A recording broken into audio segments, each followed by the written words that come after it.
Bonjour et bienvenue au Phono Museum pour l'interview de la chanteuse Samuel qui va commencer une tournée à partir du 1er mars. Samuel, bonjour. Bonjour. Alors tu es une artiste à multifacette, tu es à la fois auteur, interprète, compositrice. Comment tu en es venue à faire de la musique? Je suis un peu née là-dedans. C'était le métier de mon père. J'ai grandi dans une maison où il y avait des guitares partout. Mais j'ai d'abord écrit. J'ai commencé à écrire avant de commencer à jouer de la musique. J'avais déjà plusieurs poèmes quand j'ai commencé à jouer un peu de guitare, puis c'est devenu des chansons un peu naturellement. Et comment tu définirais ton style de musique? On a défini avec le groupe notre son comme étant de la chanson stoner rock blues fusion. Oui. Ce qui veut un peu tout et rien dire. En fait, le texte est mis de l'avant pas mal tout le temps, donc c'est ça qui fait que c'est folk. Il y a des chansons qui sont vraiment très folk, parce que c'est juste guitare-voix. Mais il y a des trucs qui sont très très emballés, très arrangés, avec des cuivres, avec beaucoup de guitares électriques. Il y a toujours un petit côté blues, un petit déhanchement un peu dans tout ce que je fais. Mais ça reste dans la grande famille du folk rock. Alors c'est quoi justement le folk rock? C'est ça se décrit pas, tu sais, c'est comment c'est une musique. Si on dit folk, pour moi, c'est que le texte, c'est de la chanson à texte. C'est généralement un couplet-refrain, tu sais, c'est pas des structures très très nouvelles, c'est des trucs plutôt simples, couplet-refrain, pont. Mais avec le rock, ça veut dire qu'il y a un peu de guitare électrique, c'est un peu plus rock. Alors en quoi tu te sens plus à l'aise sur scène qu'en studio? Il y a quelque chose de vivant sur scène où j'ai le droit de me tromper, où je me sers de l'ambiance, où c'est pas fini, c'est quelque chose qui est très dynamique. Tandis qu'en studio, c'est statique. Ce que je vais performer cette fois-là va se retrouver sur l'album. Et puis ce côté fini, statique-là, m'effraie énormément.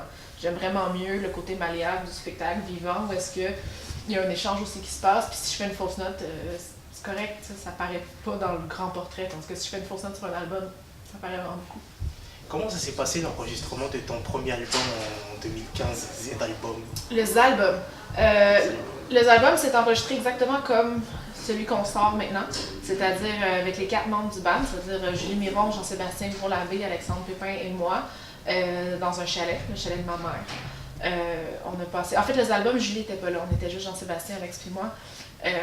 Puis on a passé 4-5 jours dans un chalet avec les chansons qu'on avait déjà un peu travaillées, puis c'est là que l'album a pris. C'est ça qu'on a fait aussi pour le défissage. On a décidé aussi de retourner dans le même espace, mais cette fois-ci on avait Julie avec nous, puis on avait plus de temps, plus de chansons. Alors, ton deuxième album s'appelle Les filles sages vont au paradis, les autres vont où elles veulent. Ça veut dire quoi ce titre? Ça évoque quoi cette phrase pour toi? Pour moi, c'est la notion d'être sage, qui est pour moi la notion de répondre aux attentes des autres, puis pour moi c'est un guet-apens, c'est pas une bonne idée. Puis c'est aussi un outil de contrôle. Même chose pour la notion de paradis, qui est une espèce d'idée qu'on vend des gens pour les soumettre à des dictats, à des façons de faire. Donc pour moi, l'idée que si t'es sage, tu vas au paradis, si on fait ce qu'on t'attend, t'as une promesse de quelque chose qui n'existe pas, c'est quelque chose qui me dérange, l'espèce de promesse de si t'es gentil, tu vas aller au paradis. Fait que je préfère dire que c'est possible aussi. Il y a autre chose de possible, tu peux le faire aussi à ta tête. Si tu devais comparer tes deux albums, c'est quoi les différences que tu ferais? En fait, je trouve qu'ils sont assez semblables dans le terme de, c'est vraiment une continuité l'une de l'autre. Puis il y a des chansons, en fait, qui auraient pu se retrouver sur les albums qu'on n'avait juste pas les moyens de mettre. Donc pour moi, ils sont pas très loin l'un de l'autre. Je pense que la principale différence, c'est que le dernier est distribué par un distributeur officiel, puis on a des CD pour vrai. L'autre, il est resté digital parce que j'avais pas les moyens. Mais ça a été fait avec la même énergie, la même approche, pas mal les mêmes gens. Puis les chansons sont pour moi un peu dans le même range. Qui sont ceux qui ont contribué à la réalisation des clips de cet album? Il y a 3 clips qui ont été faits sur cet album-là à date. Disponible sur YouTube aussi? Oui, tout est sur YouTube. Oui. Le premier clip qu'on a fait pour cet album-là, ça a été la sortie. Puis je pense que c'est un peu mon préféré parce que c'est celui qui est le plus proche de moi, où j'ai vraiment juste... C'est moi qui ai filmé toutes les images. Avec un appareil vraiment de base. J'ai juste filmé ce qui m'entourait. Et puis j'ai fait le montage avec Sébastien Miron, qui est en fait le frère de Julie Miron, qui joue le temps en bas. Lui a fait le montage, puis moi j'ai fait les images, puis on a décidé, on a réalisé ensemble. C'était vraiment un processus que j'ai trouvé le fun. Sinon, le deuxième clip qu'on a fait, c'était La Révolte. La Révolte. C'est Sébastien aussi qui a réalisé. Mais cette fois-là, le but c'était de mettre en vedette les interprètes de langue des signes, de LSQ, langue des signes québécoise, parce qu'on a décidé de faire, on a traduit tout notre spectacle en langue des signes. Puis j'avais envie d'annoncer un peu ça, puis de le faire en images. Puis en fait, au départ, je devais pas être dans le clip. Je voulais pas être dans le clip. Mais Pour quelle raison? Parce que c'était pas à propos de moi. C'était ce qui était la vedette, c'était les gestes. C'était la LSQ qui devait être la vedette du clip pour moi. Mais les interprètes ont insisté en disant qu'ils pensaient que... Parce que je voulais m'adresser en fait à la communauté sourde et malentendante. Puis en fait, c'est les interprètes qui ont insisté que je sois dans le clip en disant ça va leur faire plaisir aux gens de pouvoir te voir toi.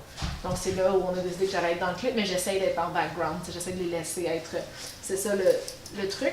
Et puis pour le dernier qu'on a fait d'Actilo, on a tourné ça cet été avec presque pas de moyens, mais les gens qui l'ont réalisé ont énormément de talent. Les Marois, Charlie, Julien Marois, frères et sœurs, des amis depuis toujours. Ça faisait vraiment longtemps qu'on voulait travailler ensemble. C'est eux qui ont choisi la chanson sur laquelle ils voulaient travailler.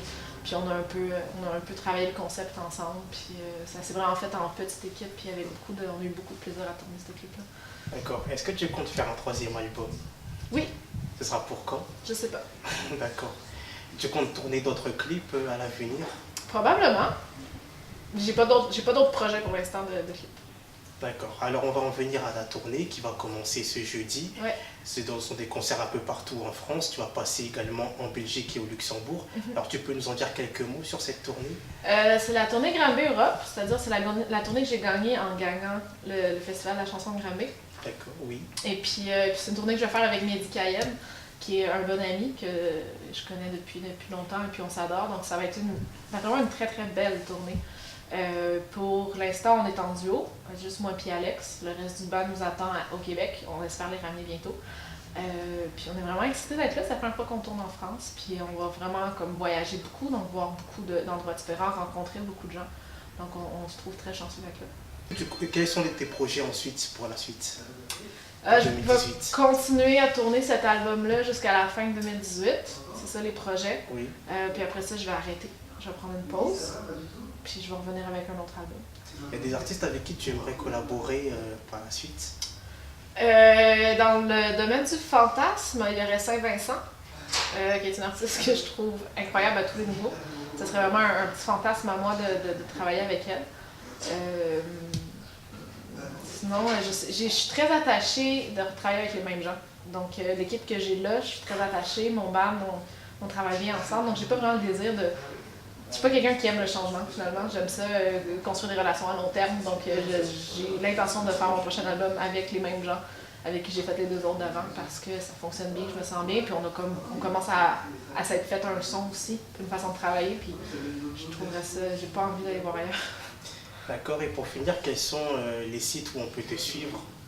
Ben, il y a le samuelmusic.com qui est le site internet. J'écris des blogs des fois dessus. J'étais plus assidue avant, là, c'est plus difficile. Mais il y a tout, il y a les clips, puis il y a les liens vers les autres. Sinon, il y a Facebook. Oui. Samuel Music. Je pense que c'est Facebook/Samuel Music. Puis j'ai un Instagram aussi. Mais sinon, j'aime pas très. Je suis pas ailleurs. D'accord. Merci Samuel. Plaisir.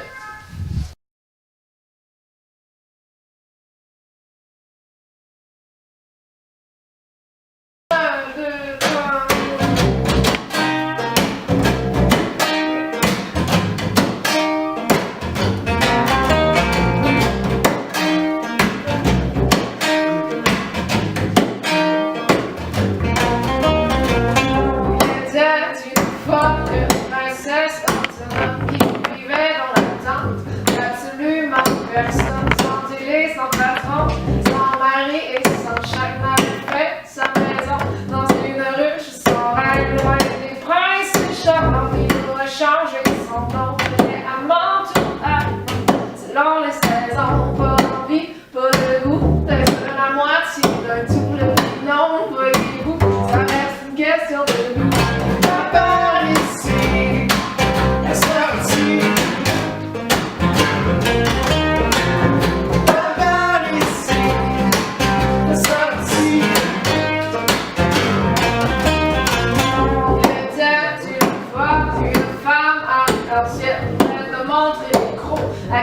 À ses ailes sans télé, sans patron, sans plastique et sans chien.